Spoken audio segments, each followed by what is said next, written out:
ராகுல் காந்தி அவர்களே,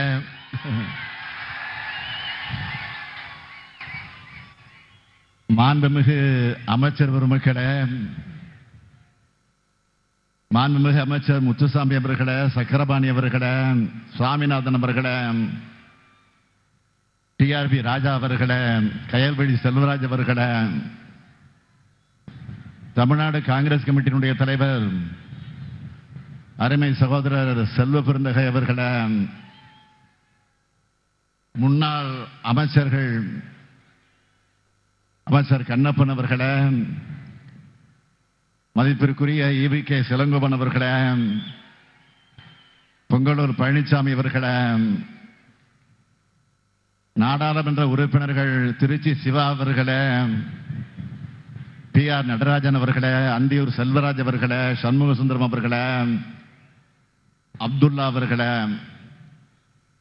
மாவட்ட கழகத்தினுடைய செயலாளர்கள் செல்வராஜ், இளபத்மநாபன், கார்த்திக், தளபதி முருகேசன், தொண்டாமுத்தூர் ரவி உள்ளிட்ட கழக நிர்வாகிகளே, ஆதி தமிழர் பேரவையினுடைய தலைவர் அதிகமானவர்களே,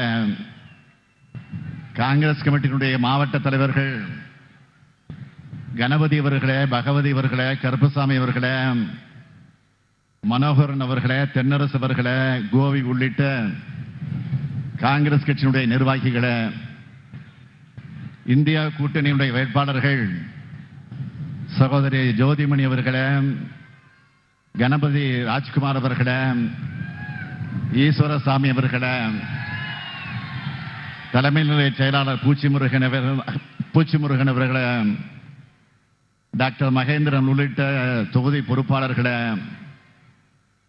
ஒருங்கிணைந்த கோவை, திருப்பூர், கரூர் மாவட்டத்தினுடைய நிர்வாகிகளே, இந்தியா கூட்டணி கட்சிகளின் நிர்வாகிகளே, தொண்டர்களே, செயல் வீரர்களே, தோழர்களே, பத்திரிகை மற்றும் ஊடகத்துறையை சார்ந்த அருமை நண்பர்களே, வணக்கத்திற்குரிய வாக்காளர் பெருமக்களே, என் உயிரோடு கலந்திருக்கக்கூடிய தலைவர் கலைஞர் அவர்களின் உயிரினும் உயிரான அன்பு உடன்பிறப்புகளே, அனைவருக்கும் என்னுடைய மாலை வணக்கம்.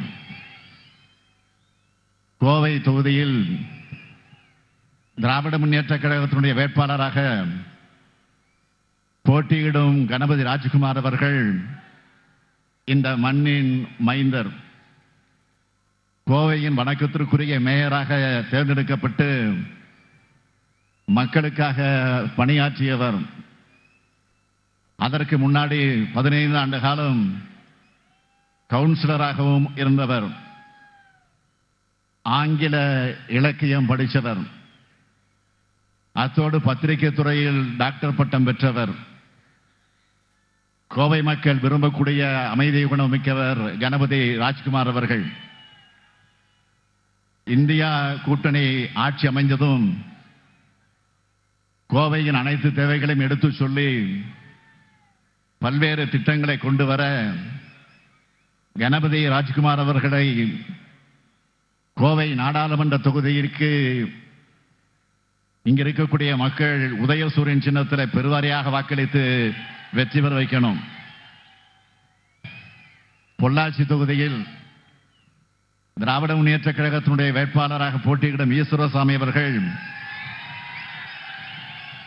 கல்வி பணியையும் சமூக சேவையையும் தனக்கு நோக்கமாக கொண்டு செயல்படக்கூடியவர். கடந்த 10 ஆண்டுகளாக கழகத்தின் பல்வேறு பொறுப்புகளை ஏற்று மக்கள் பணியையும் ஆற்றி வந்திருக்கிறார். அத்தகைய மக்கள் தொண்டர் ஈஸ்வரசாமி அவர்களை நாடாளுமன்றத்திற்கு அனுப்பி வைக்க உதயசூரியன் சின்னத்தில் பொள்ளாச்சி மக்கள் உங்கள் வாக்குகள் அளிக்க வேண்டும் என்று கேட்டுக்கொள்கிறேன். அதேபோல் கரூர் நாடாளுமன்ற தொகுதியினுடைய வேட்பாளர் அருமை சகோதரி ஜோதிமணி அவர்களுக்கு கை சின்னத்தில் வாக்களிக்கணும். வேட்பாளர்களை வெற்றி பெற வைக்க தயாராயிட்டீங்களா? வெற்றினா சாதாரண வெற்றி அல்ல, மாபெரும் வெற்றியை தருவீங்களா?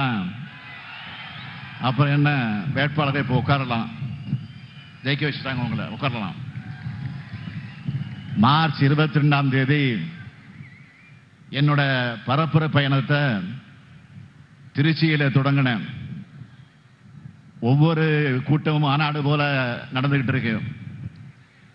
அந்த வரிசையில இந்த கோவை பொள்ளாச்சி கூட்டத்தையும் வெற்றி விழா மாநாட்டை போல ஏற்பாடு செஞ்சிருக்கக்கூடிய அமைச்சர்கள், ஆற்றல் மிகு செயல் வீரர் முத்துசாமி அவர்களுக்கும், அவருக்கு தோளோடு தோல் நின்று களப்பணியாற்றி வரும் தம்பி டிஆர்பி ராஜா அவர்களுக்கும், பொள்ளாச்சிக்கு பொறுப்பேற்றிருக்கக்கூடிய சக்கரபாணி அவர்களுக்கும், சாமிநாதன் அவர்களுக்கும், கரூருடைய செயல் வீரர் நம்முடைய அன்பிற்கினிய சகோதரர் செந்தில் பாலாஜி அவர்களுக்கும், ஒருங்கிணைந்த மாவட்ட செயலாளர்கள், நிர்வாகிகள் அனைவருக்கும் என்னுடைய வாழ்த்துக்களை, பாராட்டுக்களை நான் தெரிவித்துக் கொள்ள விரும்புகிறேன். இந்த கூட்டம் இவ்வளவு பெரிய மாநாடு போல் நடந்து கொண்டிருக்கிறது சொன்னால், மகுடம் வச்சது போல இந்தியாவினுடைய இளந்தலைவர் சகோதரர் ராகுல் காந்தி அவர்கள் வருகை தந்திருக்கிறார். நாடு சந்திக்க இருக்கக்கூடிய 2ஆம் விடுதலை போராட்டத்தில் காங்கிரஸ் கட்சியினுடைய கைகளை வலுப்படுத்த திமுக தோளோடு தோள் நிற்கிறது. திமுக எப்போதும் சோதனை காலத்தில் காங்கிரஸ் கட்சியோடு இருக்கக்கூடிய கூட்டணி கட்சி. அதே நேரத்தில் எப்பொழுதும் வெல்லும் கூட்டணி நம்முடைய கூட்டணி. அன்னை சோனியா காந்தி மீதும் சகோதரர் ராகுல் காந்தி மீதும் தமிழ்நாட்டு மக்கள் என்றும் தனியாத அன்பும் பாசமும் கொண்டவர்கள். அப்படிப்பட்ட ராகுல் அவர்களை நம்ம ஸ்டைல்ல வரவேற்கணும்னா, ராகுல் அவர்களே வருக, புதிய இந்தியாவுக்கு விடியல் தருக. மீண்டும் சொல்லுகிறேன், பிரதர் ராகுல் அவர்களே வருக, புதிய இந்தியாவுக்கு விடியல் தருக. இந்தியாவின் தென்முனையான தமிழ்நாட்டிலிருந்து நான் வரவேற்கிறேன். சகோதரர் ராகுல் அவர்களுடைய நடைப்பயணத்தை நான் தான் கன்னியாகுமரியில் தொடங்கி வச்சேன். மும்பையில் நடந்த நிறைவு கூட்டத்திலையும் கலந்து கொண்டேன். மக்களிடம் செல், மக்களிடமிருந்து கற்றுக்கொள் என்று பேரறிஞர் அண்ணா வழியில சகோதரர் ராகுல் அவர்கள் தன்னுடைய நடைப்பயணத்தில் மக்களுடன் மக்களா இருந்து அவங்க பிரச்சனைகளை தெரிஞ்சுக்கிட்டு காங்கிரஸ் தேர்தல் அறிக்கையை உருவாக்கி இருக்கிறார். இந்த எலெக்ஷனோட ஹீரோ யாருன்னு கேட்டீங்கன்னா, காங்கிரசினுடைய தேர்தல் அறிக்கை தான். திமுக தொடர்ந்து வலியுறுத்தும் சமூக நீதி அம்சங்கள் காங்கிரஸ் தேர்தல் அறிக்கையில எதிரொலிச்சிருக்கு. முக்கியமான சில வாக்குறுதிகளை மட்டும் சொல்றேன். ஏழை பெண்களுக்கு ஆண்டுக்கு 1 லட்சம் ரூபாய், பெண்களுக்கு ஒன்றிய அரசு பணிகளில் 50 விழுக்காடு இடஒதுக்கீடு, நீட் தேர்வு விலக்கு, நாடு முழுவதும் சாதிவாரி கணக்கெடுப்பு, ஒன்றிய அரசின் 50 விழுக்காடு இடஒதுக்கீட்டை உயர்த்த சட்ட திருத்தம், எஸ்சி எஸ்டி ஓபிசி மாணவர்களுக்கான கல்வி உதவி தொகை 2 மடங்கு, எஸ்சி எஸ்டி ஓபிசி பிரிவினருக்கான காலி பணியிடங்கள் ஓராண்டுக்குள் நிரப்ப உத்தரவாதம். முக்கியமா இந்த கோவை திருப்பூர் மண்டலத்தை கடுமையா பாதிச்சிருக்கக்கூடிய ஜிஎஸ்டி சட்டத்தை ரத்து பண்ணி புதிய சட்டம். இங்க வேளாண் பெருங்குடி மக்கள் வந்திருக்கீங்க. வேளாண் இடுபொருட்களுக்கு ஜிஎஸ்டி வரி இருக்காது. விவசாயத்துக்கு குறைந்தபட்ச ஆதார விலைக்கு சட்ட அங்கீகாரம். இப்படி மாநிலங்களுக்கும் நாட்டுக்கும் நம்பிக்கை அளிக்கிற வாக்குறுதிகளா ராகுல் காந்தி அவர்கள் கொடுத்திருக்கிறாரு. இன்னொரு பக்கம் பிரதமர் மோடி அவர்கள் எப்பவும் வெளிநாட்டில் டூர்ல இருக்கிறவர். இப்போ தேர்தல் வந்துடுச்சுன்னு உள்நாட்டில் டூர்ல இருக்காரு. இப்போ கூட்டங்கள்ல பேசுறாரு, அதுல எங்கேயாவது தன்னோட 10 ஆண்டு கால ஆட்சியோட சாதனைகளை எங்கேயாவது பேசுறாரா? இல்ல. அவர் பேசுறதெல்லாம் இந்தியா கூட்டணி கட்சிகளை வசைபாடுறது. அதுலயும் ஒரே பல்லவி, குடும்ப கட்சி, ஊழல் கட்சி. இதுக்கெல்லாம் நான் எத்தனையோ முறை பதில் சொல்லிட்டேன். அரசியலுக்கு யார் வேணா வரலாம், யாருக்கு நேரா பதவி வர்றதில்ல. தேர்தலில் நின்று மக்களை சந்திச்சு மக்களும் அவங்களோட செயல்பாடுகளை எடை போட்டு வாக்களிச்சாதான் பதவிக்கு வர முடியும். பிரதமர் மோடி அவர்கள் குடும்ப அரசியல்னு எங்களை மட்டும் அவர் அவமதிக்கல, எங்களை தேர்ந்தெடுத்த கோடிக்கணக்கான மக்களை அவர் அவமதிக்கிறாரு. அதே மாதிரி ஊழலை பத்தி பேசுறதுக்கு பிரதமர் வெட்கப்பட வேண்டாமா? ஊழலுக்கு ஒரு யூனிவர்சிட்டி கட்டினா அதுக்கு வேந்தரா இருக்கக்கூடியவர் யாருன்னு கேட்டீங்கன்னா அவருக்கு தான் அந்த தகுதி முழுசா இருக்கு. தேர்தல் பத்திரம்னு ஒரு நடைமுறையை கொண்டு வந்து ஊழலை சட்டபூர்வமாக்கினது யாரு? நீங்க தானே. மற்ற கட்சிகளும் அதுல நிதி வாங்கியிருக்கோம்னா நீங்க அந்த நடைமுறையை கொண்டு வந்ததுதான் காரணம். ஆனா நீங்க எப்படி நிதி வாங்கினீங்க? இடி, ஐடி, சிபிஐன்னு உங்க கூட்டணி அமைப்புகள் மூலமா ரைடு விட்டு மிரட்டி தேர்தல் பத்திரங்களை பெற்று பணம் பறிச்சது பாஜக. பாஜகவுக்கு பணம் கொடுத்த கம்பெனிகள் மேல எப்போ ரைடு விட்டீங்க? உடனே அவங்க என்னைக்கு பணம் கொடுத்தாங்கன்னு எல்லா தகவலும் இப்ப வெளியாகிட்டு இருக்க. அடுத்து PM கேஸ் நிதி, இதுல வசூல் பண்ண தொகையை பத்தி கேள்வி கேட்டா அது தனி அறக்கட்டளைன்னு சொல்றாங்க. அப்படின்னா ஏன் பிரதமர் பேர்ல ஆரம்பிச்ச ஆயிரக்கணக்கான கோடிகள், அந்த கோடிகளை ஏன் நிதியா வாங்கினீங்க? இதுக்கும் பதில் இல்லை. அடுத்து உங்க ஆட்சிக்கு CAG கொடுத்த சர்டிபிகேட் என்ன? 7 schemes, 7 lakh crore mega scam. இதை பத்தி ஏன் வாயை திறக்க மாட்டேங்கிறீங்க? இதை வெளியிட்ட தணிக்கைத்துறை அதிகாரிகள் 3 பேரை உடனே டிரான்ஸ்பர், பணியிட மாற்றம் செஞ்ச மர்மம் என்ன? அடுத்து ரஃபேல் ஊழல். காங்கிரஸ் ஆட்சியில ஒரு விமானத்துக்கு 526 கோடி ரூபாய்க்கு ஒப்பந்தம் போட்டாங்கன்னா பாஜக ஆட்சியில 1670 கோடி ரூபாய்க்கு வாங்கினாங்க. இதனால பயனடைந்தது யாருன்னு காங்கிரஸ் கேட்ட கேள்விக்கு இன்னைக்கு வர பிரதமர் பதில் சொல்லல. கார்பரேட்டுகளுக்கு பல ஆயிரம் கோடி ரூபாயில் கடன்களை தள்ளுபடி பண்ணிட்டு கார்பரேட் முதலாளிகளுக்காகவே எப்படி அரசை நடத்துறீங்கன்னு சகோதரர் ராகுல் காந்தி அவர்கள் நாடாளுமன்றத்தில் அடுக்கடுக்கா கேள்வி எழுப்பினப்போ பதில் சொல்லாம பர்சனலா அட்டாக் பண்ணீங்க. அது மட்டுமா, அவருடைய MP பதவியை பறிச்சீங்க. பிரதமர் மோடி அவர்களே, நீங்க ஊழலை பத்தி பேசலாமா? அது மட்டும் இல்ல, இப்ப ஊழல்வாதிகளுக்கு கேரண்டி கொடுக்கிற மேட் இன் பிஜேபி வாஷிங் மிஷினை வச்சு ஊழல் கரை படிஞ்சவங்களை சுத்தப்படுத்துறீங்களா? இனியும் நீங்க ஊழலை பத்தி பேசினா கிராமத்தில் சொல்லுவாங்கல்ல, யோகியம் வரான் சொம்பு எடுத்து உள்ள வைன்னு, அப்படித்தான் மக்கள் சொல்லுவாங்க.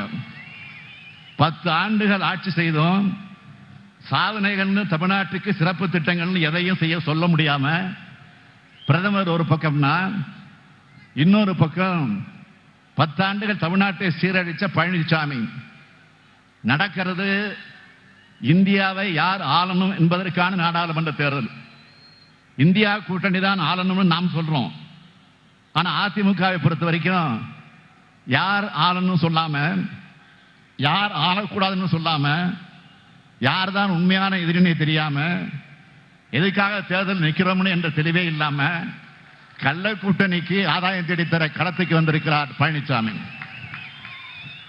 தன்னை சுற்றி அத்தனை பேரையும் முதுகலை குத்தன பழனிசாமி பாஜகவோட கூட்டணியை முறிஞ்சிடுச்சுன்னு சொன்னார். சரி, ஏன் எதிர்த்து பேசலன்னு நாம கேட்டா, பாஜகவை எதிர்த்து பேச முடியாது, அது கூட்டணி நிறுவனம் சொல்றாரு. இப்படிப்பட்டவங்களை பத்தி நாம என்ன பேசுறது? ஒரே வரியில சொல்லணும்னா, இது சிம்பிளி வேஸ்ட். நம்மளை பொறுத்த வரைக்கும் 3 ஆண்டுகள்ல நம்ம திராவிட மாடல் அரசு எத்தனையோ சாதனைகள் செஞ்சிருக்கு. நம்முடைய சாதனைகளை தான் அடையாளமாக காட்டி நாம வாக்கு கேட்கிறோம். ஒவ்வொரு கூட்டத்திலையும் நம்ம திட்டங்களால பயனடைஞ்ச பயனாளிகளை பத்தி நான் சொல்றேன். நேற்று ஒரு வீடியோ பார்த்தேன். அதுல பயனடையாத ஒரு மகளிர் கிட்ட ஒருத்தர் போய் ஓட்டு கேட்கிறாரு. அந்த நபர் அந்த அம்மா கிட்ட நீங்க யாருக்குமா ஓட்டு போட போறீங்க அப்படின்னு கேட்ட உடனே அந்த அம்மா ஸ்டாலினுக்கு தான் ஓட்டு போடுவேன்னு சொல்றாங்க. நீங்க 1000 ரூபாய் விரும்பத்து வாங்குகிறீங்களா அப்படின்னு அந்த நபர் கேட்கிறாரு. அதுக்கு அவங்க இல்லைன்னு சொல்லிட்டு உடனே அவங்க சொல்றாங்க, எனக்கு கிடைக்கலன்னா என்ன, தேவையான எத்தனையோ மக்களுக்கு உதவுறாரு, நிறைய நல்லது பண்றாரு, அதனால் அவருக்கு தான் ஓட்டு போடுவேன்னு அந்த அம்மா சொல்றாங்க. இப்படி நாம் மக்களுக்கான ஆட்சி நடத்துறோம். நம்ம கூட்டணி சார்பில் பிரச்சாரத்துக்கு போறப்போ 15 லட்சம் சகோதரிகள் எங்க அண்ணன் ஸ்டாலின் கொடுக்கிற தாய் வீட்டு மாசம் 1000 ரூபாய் வாங்குகிறோம்னு சந்தோஷமா சொல்றாங்க. அது மட்டுமல்ல, நான் ஆட்சி பொறுப்பெடுத்துக் கொண்ட அடுத்த நாள்ல இருந்து தமிழ்நாட்டு மகளிர் சுதந்திரமா கட்டணம் இல்லாம விடியல் பேருந்துல பயணம் மேற்கொள்றாங்கல்ல. நான் அடிக்கடி ஒன்று சொல்லுவேன், கல்விதான் யாராலும் திருட முடியாத சொத்து. அதுவும் ஒரு பெண் குழந்தை படிச்சா ஒரு தலைமுறையே படிச்சதுக்கு சமம்.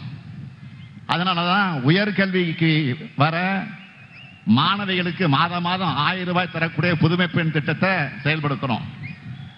இதே மாதிரி அடுத்து மாணவர்களுக்கும் தமிழ் புதல்வன் என்ற பேரில் மாசம் 1000 ரூபாய் தரப்போறோம் விரைவில்.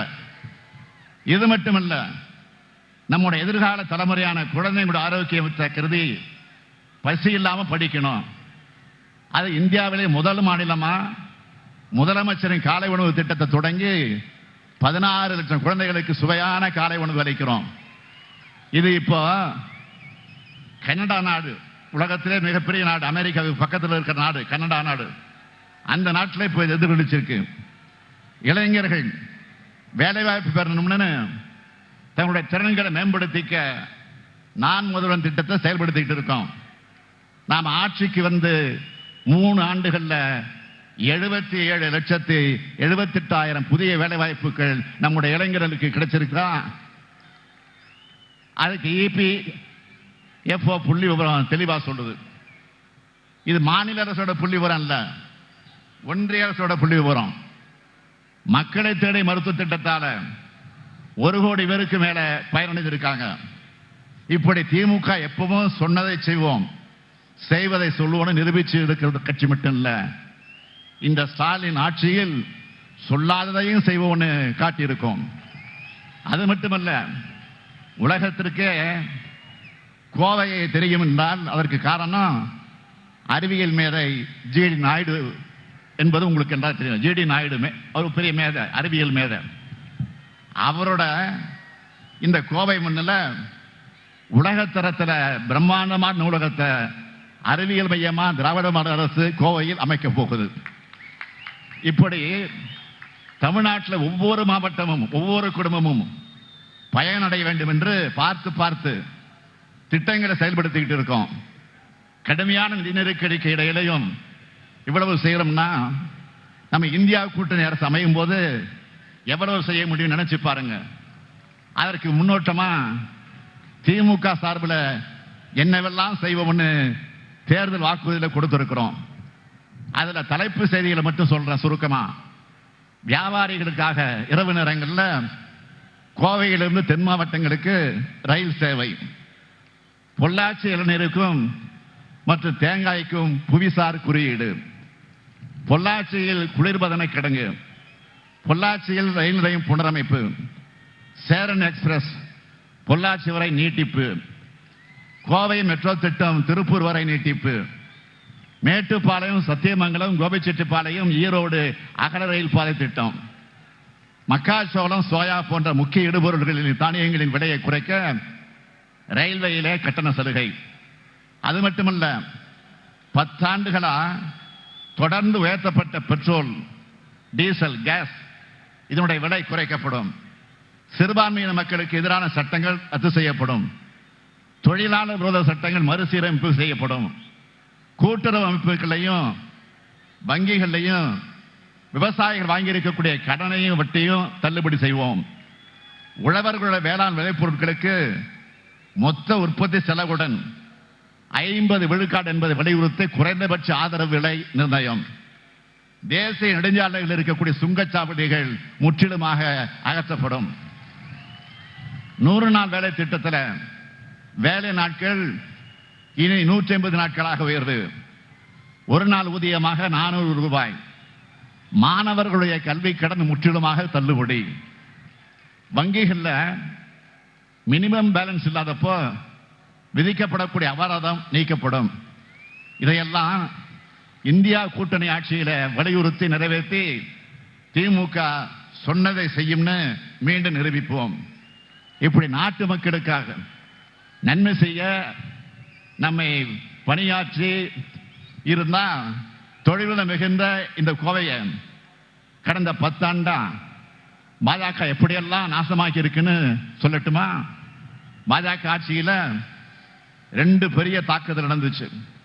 ஒன்று, கருப்பு பணத்தை ஒழிக்கிறேன்னு சொல்லி ஏழைகளுடைய சுருக்கு பையில் இருந்த பணத்தையும் பறிச்ச பண மதிப்பு இழப்பு நடவடிக்கை தான் முதல் தாக்குதல். இதனால பணப்புழக்கம் குறைஞ்சிச்சு, பல தொழில்கள் முடங்கி போச்சு. 2வது தாக்குதல் ஜிஎஸ்டின்னு ஒரு சட்டத்தை கொண்டு வந்து இந்த கோவையில் முதலாளிகளாக இருந்தவங்கெல்லாம் கடனாளிகளாக ஆக்கினாங்க. பலர் தங்க கம்பெனிகளை இழுத்து மூடுற நிலைக்கு தள்ளிட்டாங்க. அது மட்டுமல்ல, வங்கதேசம் கூட பாஜக அரசு போட்ட ஒப்பந்தத்தால இங்க உருவான நூலும் துணியும் தேங்கி கிடக்குது. 35 விழுக்காடு மில்கள் மூட வேண்டிய நிலையில இந்த மேற்கு மண்டலம் இருக்கு. 2 முறை கோவை பகுதிக்கு வந்து கொங்கு பகுதி எனக்கு மிகவும் நெருக்கமான பகுதின்னு பிரதமர் பேசினார்ல. திமுக தமிழ்நாட்டுக்கான வளர்ச்சி திட்டங்கள் தடுக்குதுன்னு சொன்னார. எப்படிப்பட்ட வழிகட்டண போய் இந்த கோவை பொதுக்கூட்ட மேடையில் இருந்து நான் பகிரமாக ஒரு குற்றச்சாட்டை முன்வைக்கிறேன். தமிழ்நாட்டை சார்ந்த ஒரு மிகப்பெரிய தொழில் நிறுவனம் 6500 கோடி ரூபாய் முதலீட்டில் கோவையை சேர்ந்த பல்லாயிரம் பேருக்கு வேலை வாய்ப்பு அளிக்கக்கூடிய முதலீட்டை மேற்கொள்ள முடிவாச்சு. தமிழ்நாடு அரசு கூட இதுக்கான எல்லா பேச்சுவார்த்தையிலும் முடிச்சு வச்சிருந்தோம்.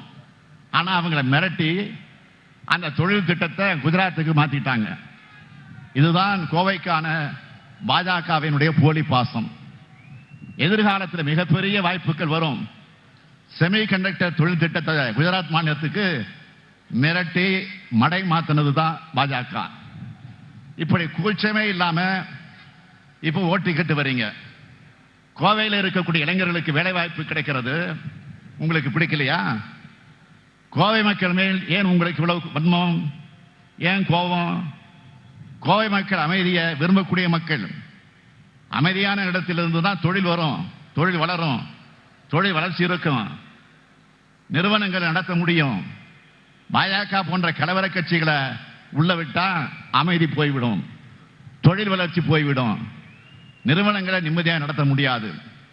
தமிழ்நாட்டின் வளர்ச்சியை தடுக்கிறது யாருன்னு தமிழ்நாட்டு மக்களுக்கு நல்லா தெரியும்.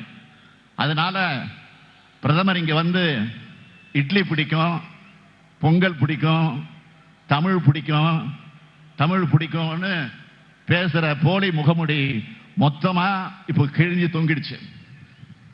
இப்படி கோவை வேண்டாம், தமிழ்நாடு வேண்டாம்னு புறக்கணிச்ச மோடிக்கு இப்ப தமிழ்நாடு சொல்ல வேண்டியது என்ன தெரியுமா? வேண்டாம் மோடி.